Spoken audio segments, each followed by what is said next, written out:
नमस्कार साथियों, अगर आपकी एज 18 या 18 से अधिक हो चुकी है तो आप फॉर्म नंबर 6 को भर के अपने बीएलओ के पास जमा कर दें। फॉर्म नंबर 6 आप ऑनलाइन शॉप पे जाकर के 5 से 10 रुपए का परचेज कर सकते हैं और आप अपने बीएलओ से भी फॉर्म नंबर 6 को फ्री में प्राप्त कर सकते हैं। नई आने वाली फरवरी में जो परमानेंट लिस्ट होगी, अभी ये ड्राफ्ट लिस्ट आएगी जिसको हम बोलेंगे रिव्यू लिस्ट, इसके बाद में एक और परमानेंट लिस्ट जारी की जाएगी, उसमें आपका नाम जोड़ दिया जाएगा यदि आप फॉर्म नंबर 6 भर के अपने बीएलओ के पास जमा करते हैं। यदि आप इसमें लापरवाही करते हैं तो भविष्य में आपको कई समस्याओं का सामना करना पड़ सकता है। यहाँ पे हम आपको बताएंगे कि फॉर्म नंबर 6 कैसे भरना है।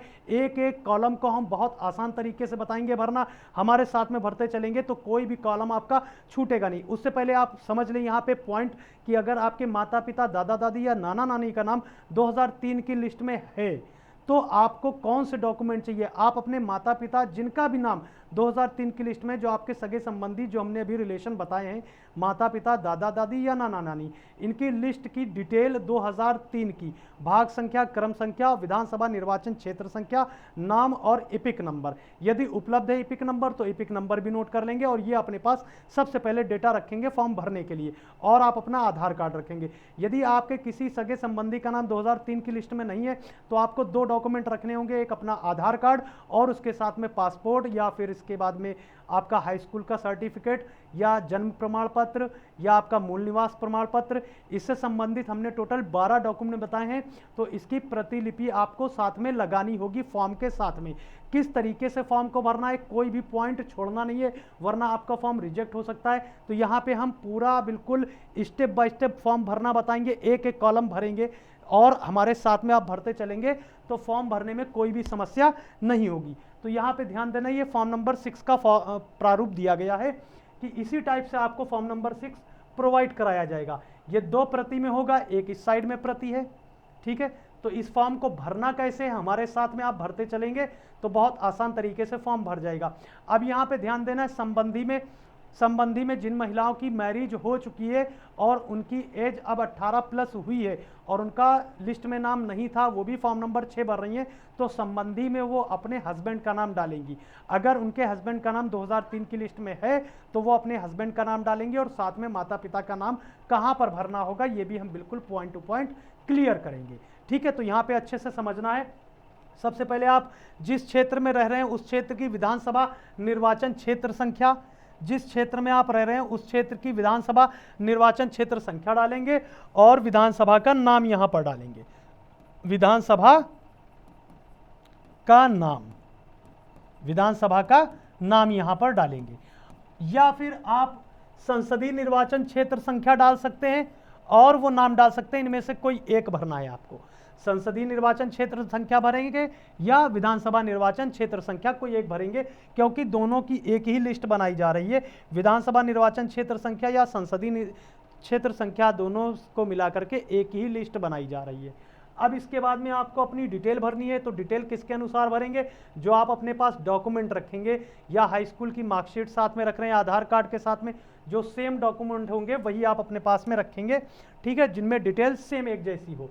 अब यहाँ पे आपको अपना नाम रखना है, यहाँ पे नाम लिखना पड़ेगा। आप जिस राज्य से हैं उस राज्य की राजभाषा में नाम लिखेंगे। अगर आप उत्तर प्रदेश से हैं तो हिंदी में आप अपना नाम यहाँ पर लिखेंगे, समझ में आ रहा है, हिंदी में नाम लिखेंगे। फिर उपनाम यानी मध्य का नाम भी लिख सकते हैं और उपनाम में लास्ट वाला नाम लिखेंगे। पहले यहाँ पे अपना फर्स्ट नाम लिखेंगे जो फर्स्ट नेम लगाते हैं, फिर इसके बाद में मध्य वाला नाम लिखेंगे यहाँ पर और इस कॉलम में लिखेंगे आप अपना लास्ट का नाम। और इसी प्रकार से आप यहाँ पर इंग्लिश में लिखेंगे, इंग्लिश में भी इधर लिखेंगे, समझ में आ रहा है ना। पहला नाम लिखेंगे इंग्लिश में, फिर इसके बाद में मध्य का नाम लिखेंगे और फिर ये लास्ट का नाम लिखेंगे। इंग्लिश में ज़रूर लिखना है, हिंदी में ज़रूर लिखना है, ये बात ध्यान रखनी है। यहाँ पे देखिए अंग्रेजी के बड़े अक्षरों में दिया गया, क्यों दिया गया, क्योंकि बीएलओ या सॉफ्टवेयर पे आपके फॉर्म की जब फीडिंग की जाएगी तो इंग्लिश में जब भरा जाएगा तो हिंदी ऑटोमेटिक उठाएगा। यदि इंग्लिश में भरा जा रहा है और हिंदी गलत आ रही है तो आप अपना नाम अगर हिंदी में भी नहीं लिख रहे हैं तो वहाँ पर जो उसको समझ में आएगा बीएलओ को वो नाम को सिलेक्ट करके फीड कर देंगे। तो आप दोनों में अपने नाम लिखने, हिंदी में भी लिखना है और इंग्लिश में भी, यानी आपको अपनी राज्य की राजभाषा में लिखना है और अंग्रेजी में लिखेंगे तो आपके फॉर्म में कोई भी पॉइंट मिस नहीं होगा और कोई भी जो टाइपिंग मिस्टेक है वो नहीं हो पाएगी बीएलओ के द्वारा। तो अब इसके बाद में आप देखेंगे नीचे का कॉलम आता है संबंधी को लेकर के, ठीक है।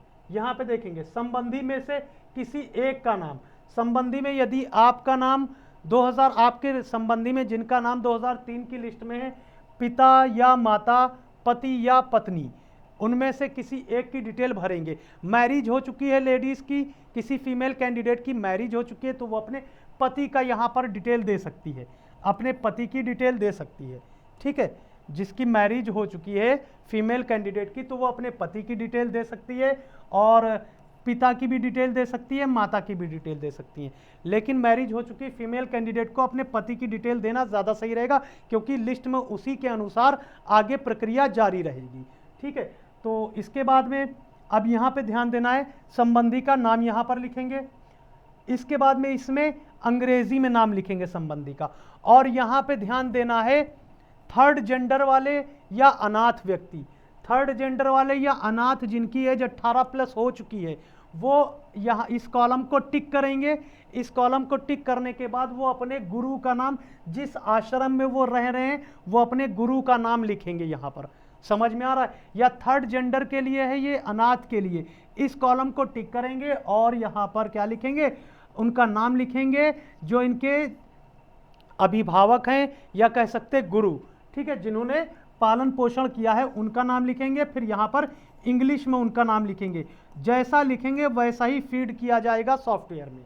क्लियर, समझ में आ रहा है? फिर इसके बाद में स्वयं का मोबाइल नंबर यहाँ पर डालेंगे, और इसके बाद में स्वयं का मोबाइल नंबर डालने के बाद में इसमें ध्यान देना है अपने संबंधी का मोबाइल नंबर डालेंगे, अपने संबंधी का मोबाइल नंबर, और इसमें एक ईमेल आईडी यदि उपलब्ध हो तो एक ईमेल आईडी अपनी डालेंगे, अन्यथा अपने संबंधी की ईमेल आईडी डाल देंगे। इन दो में से एक कॉलम में किसी में डाल सकते हैं या दोनों ईमेल आईडी दे सकते हैं, ठीक है, कोई इशू नहीं है। दोनों ईमेल आईडी अगर आपके पास में तो आप दोनों ईमेल आईडी दे सकते हैं। इसके बाद में यहाँ पे आ जाते हैं, अब देखना है कि आधार का ब्यौरा। अगर आपके पास में आधार कार्ड है, वैसे 99% ही नहीं 100% सभी ने अपना आधार कार्ड बनवा लिया है, तो आधार कार्ड पे क्लिक करेंगे, आधार कार्ड पे क्लिक करेंगे और इसके बाद में आप अपने आधार कार्ड की पूरी डिटेल देंगे, आधार कार्ड की पूरी डिटेल देंगे, और यहाँ पे जेंडर क्लिक करेंगे कि आप स्त्री हैं या पुरुष हैं, या थर्ड जेंडर हैं तो थर्ड जेंडर वाले इस कॉलम को क्लिक करेंगे, इस कॉलम को क्लिक करेंगे, और इसके बाद में आप अपनी डेट ऑफ बर्थ यहाँ पर डालेंगे, डेट ऑफ बर्थ डालेंगे, इसमें आधार कार्ड संख्या डालेंगे और इसमें डेट ऑफ बर्थ डालेंगे। क्लियर, समझ में आ रहा है? ठीक है। इसके बाद में आप देखना है, हमारे साथ में फॉर्म को भरते चलेंगे तो कोई भी समस्या नहीं होगी, बहुत आसान तरीके से पूरा फॉर्म भर जाएगा। अब इसके बाद में आ जाते हैं जन्म तारीख के सबूत के प्रमुख दस्तावेज, प्रमुख दस्तावेज। अब यहाँ पे समझना है, एक आपने आधार कार्ड दे दिया है, और जिन्होंने आधार कार्ड नहीं दिया है सेकंड कॉलम पर क्लिक किया है, फिर भी उन्होंने अपनी डेट ऑफ बर्थ यहाँ पे डाली है। आधार कार्ड नहीं है तो सेकंड कॉलम को क्लिक करेंगे और फिर भी अपनी डेट ऑफ बर्थ डालेंगे, और वो डेट ऑफ बर्थ अपनी किसके अनुसार शो करना चाहते तो वो यहाँ पर दिए गए हैं कॉलम, किस कॉलम के अनुसार अपनी डेट ऑफ बर्थ शो करना चाहते हैं। यहाँ पे डीएल भी दिया गया है, पासपोर्ट भी दिया गया है, पैन कार्ड, आधार कार्ड, समक्ष स्थानीय विकास नगर पालिका प्राधिकरण जन्म मृत्यु रजिस्टर द्वारा जारी प्रमाण पत्र, तो उसका भी आप दे सकते हैं। इसके बाद में सीबीएसई, आईसीएसई या राज्य शिक्षा बोर्ड द्वारा जारी 10th का सर्टिफिकेट आप उसको भी दे सकते हैं, या 12th का प्रमाण पत्र अगर उसमें डेट ऑफ बर्थ आपकी है तो। समझ में आ रहा है ना? तो ये टोटल मिला के 6 डॉक्यूमेंट यहाँ पर हैं जो आप अपने जन्म की तारीख के दस्तावेज के रूप में दे सकते हैं। क्लियर बात समझ में आ रही है? ठीक है, तो उस पर आप क्लिक करेंगे। अगर आप आधार कार्ड दे रहे हैं, ये सिर्फ आधार कार्ड कौन दे सकता है? आधार कार्ड सिर्फ वही दे सकते हैं, केवल आधार कार्ड वो दे सकते हैं जिनके सगे संबंधी माता पिता, दादा दादी या नाना नानी किसी एक का नाम 2003 की वोटर लिस्ट में है, वो केवल आधार कार्ड दे करके उनका नाम नई लिस्ट में जोड़ दिया जाएगा, यानी वो फॉर्म नंबर 6 को बहुत आसान तरीके से भर सकते हैं। और जिनका नाम 2003 की लिस्ट में किसी सगे संबंधी का नहीं है, उनको हाई स्कूल का प्रमाण पत्र दे सकते हैं। यहाँ पे आधार कार्ड के साथ हाई स्कूल का प्रमाण पत्र दे सकते हैं। क्लियर बात समझ में आ रही है? ठीक है, तो अब यहाँ पे आधार कार्ड पे क्लिक कर देंगे। अगर उनके पास पैन कार्ड है तो पैन कार्ड पे क्लिक कर देंगे, अगर डीएल है तो डीएल पे क्लिक कर देंगे, और अगर पासपोर्ट है तो पासपोर्ट पे क्लिक करेंगे। इसके बाद में जन्म की तारीख के सबूत के लिए कोई अन्य दस्तावेज, यदि कोई प्रमुख दस्तावेज उपलब्ध नहीं हो तो कृपया निर्दिष्ट करें। तो अब आपके पास अगर कोई प्रमुख दस्तावेज नहीं है तो कौन सा दस्तावेज है वो यहाँ पर आपको लिखना है। इनमें से अगर कोई भी आपके पास उपलब्ध नहीं है तो कौन सा उपलब्ध है वो यहाँ पर लिखेंगे। ठीक है, सिर्फ इतना आपको अलग से लिखना है। अगर आपके पास कोई और दस्तावेज नहीं है और अगर इनमें से कोई दस्तावेज है तो इस कॉलम को छोड़ते चलना, इसको भरने की ज़रूरत नहीं है।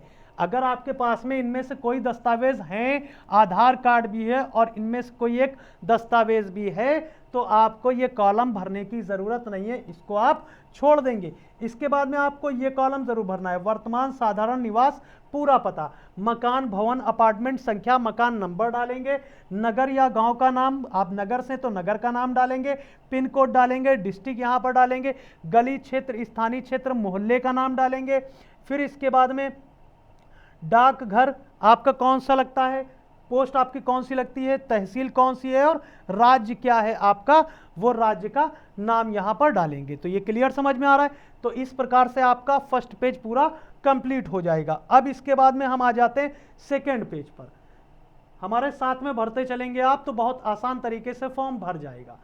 अब आ जाते हैं हम सेकेंड पेज पर। तो ध्यान देना है सेकेंड पेज पर कौन कौन से कॉलम दिए गए हैं। तो अब यहां पर देखेंगे खा में दिया गया या तो आवेदक का नाम या माता पिता या पति पत्नी वयस्क बच्चों यदि उसी पते पर निर्वाचक के रूप में पहले से ही नामांकित हैं में से किसी एक के नाम में पते की स्वप्रमाणित प्रति।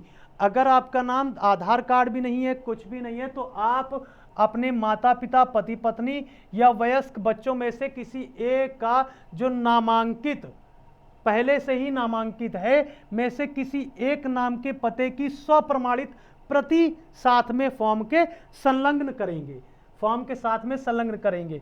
अब इसमें ध्यान देना है निवास के सबूत के रूप में प्रमुख दस्तावेज जो यहाँ पे दिया गया है, तो उसमें से कौन से प्रमुख दस्तावेज आप दे सकते हैं वो यहाँ पर दिए गए हैं इससे संबंधित। तो उस पते पर पानी, बिजली, गैस कनेक्शन बिल कम से कम 1 वर्ष का होना चाहिए।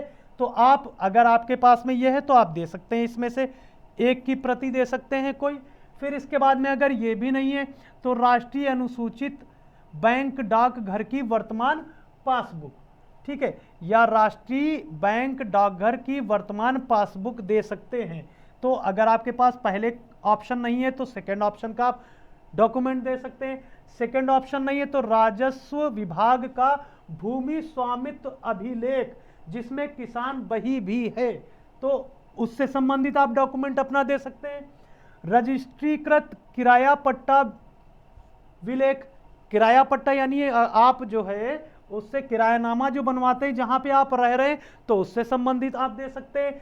और इसके बाद में रजिस्ट्रीकृत विक्रय विलेख, विक्रय विलेख यानी क्रय विक्रय की जो रसीदें होती है आपके पास, आप अगर वर्तमान में कोई भी ज़मीन या घर खरीद के रह रहे हैं, अभी वर्तमान में ही आपने बनाया है, तो आप उसकी रसीद भी दे सकते हैं।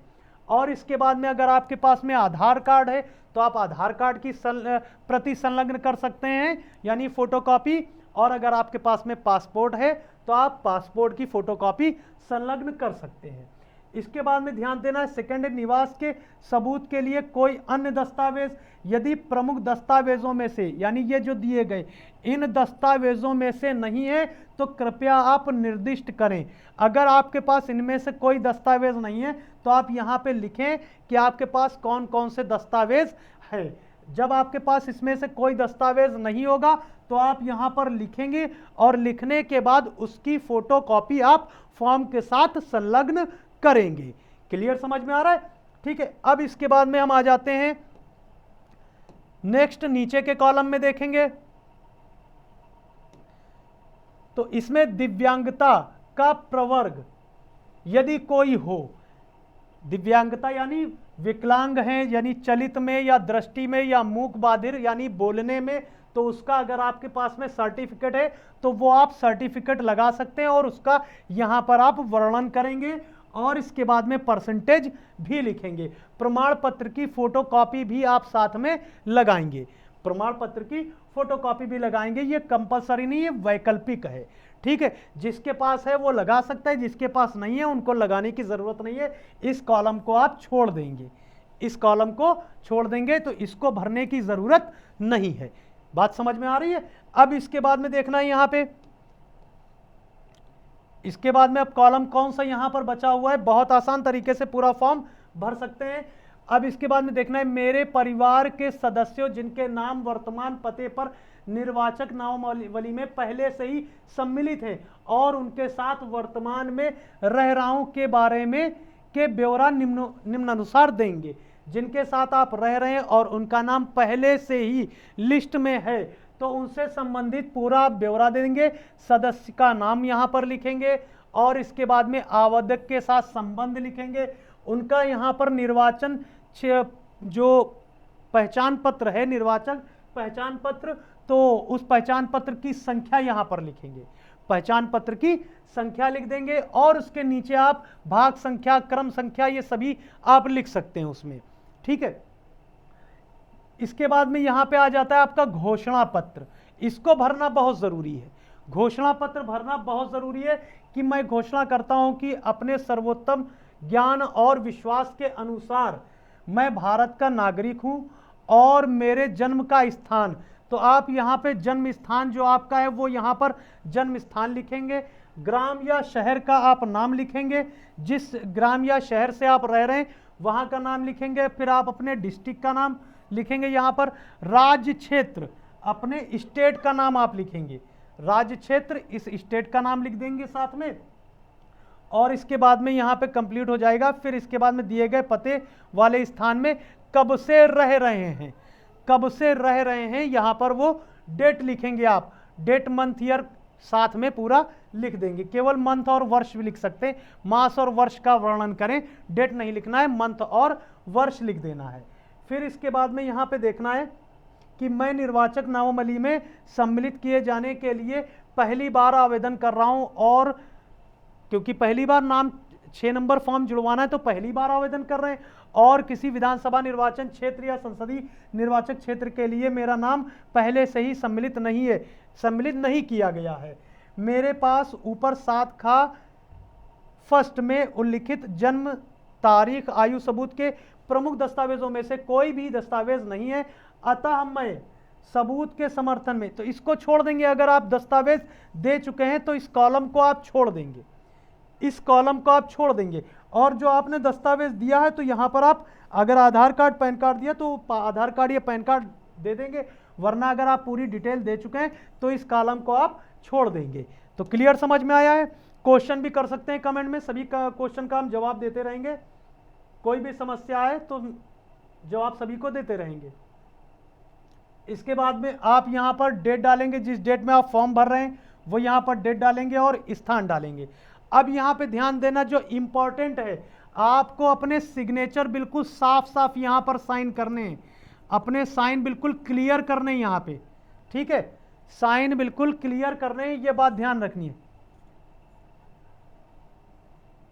ठीक है। और यहाँ पर अंगूठा अगर लगाना चाहे अंगूठा भी लगा सकते हैं, जो साइन नहीं कर पाएंगे वो अपना अंगूठा भी लगा सकते हैं। और इसके बाद में इसमें आपको ये प्रति BLO के द्वारा ये प्रति आपको इतनी फॉर्म से फाड़ के दी जाएगी, ध्यान देना है। ये आपको अपने पास रसीद रख लेनी है, ये रसीद BLO के द्वारा आपको दी जाएगी। तो इसमें अभी स्वीकृत संख्या, डेट यहाँ पे डाली जाएगी, यहाँ से रसीद फाड़ के आपको दे दी जाएगी। आप अपना यहाँ पर नाम लिखेंगे और प्रारूप संख्या 6 का तो हो गया, यहाँ पे आप अपना नाम लिखेंगे, BLO अपने यहाँ पर साइन करके आपको ये रसीद फाड़ के दे देंगे। समझ में आ गया है ना। तो इस तरह से आप फॉर्म नंबर 6 भर सकते हैं। और फॉर्म नंबर 6 भरने में कौन कौन से डॉक्यूमेंट लगेंगे हमने पूरा बिल्कुल क्लियर बता दिया है।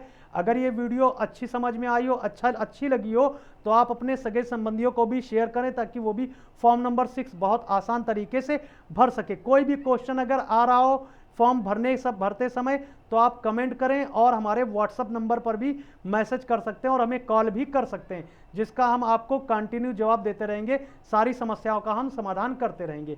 मिलते हैं फिर नेक्स्ट वीडियो में, तब तक के लिए जय हिंद।